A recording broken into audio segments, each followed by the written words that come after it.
नमस्कार मु आज डिम्बिरी फलर गोटे छोट रेसिपी करी।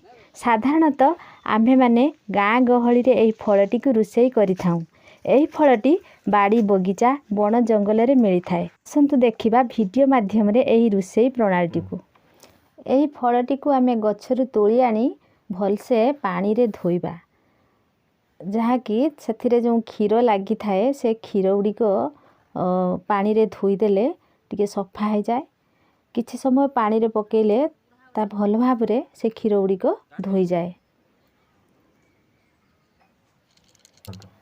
साधारणतः आमे गाँ गहली रे परिबा को सब पनिकी रे काटू। एई डिम्बिरी फलटी को सेमिति पनिकी रे दुई फाळ करी ता भितरे थिबा मंजी गुडी को बाहर करि दउ। से मंजी गुडी को बाहर करि देई गोटे परिष्कार पात्र रे एई डिम्बिरी फलर ता फाळ अंश को रखिबा। तापरे आमे कोन करिबा ना 4-5टी आलू आनिकी ताकू भलो भाबरे धोई जेमिति आमे आलू भजा करंती सेही भली छोट छोट काटी सेही डिम्बिरी फल रे रखिबा।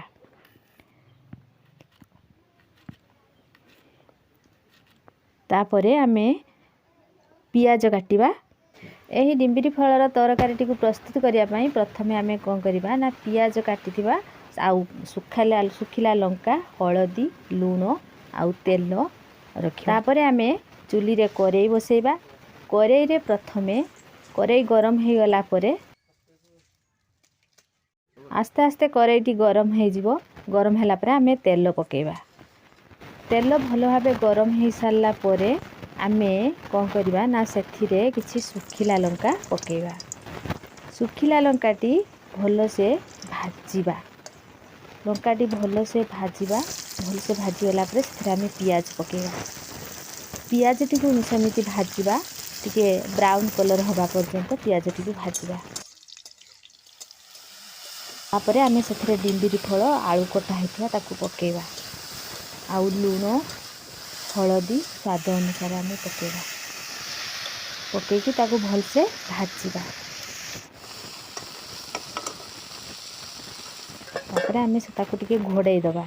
मझिरे मझिरे ताकू घोड़नी को काढ़ी ताकू टिके माने खुरसुनी मारले से टिके लागी जिवो काळे सेथि टिके आमे ताकू मझिरे मझिरे टिके भाजीबा।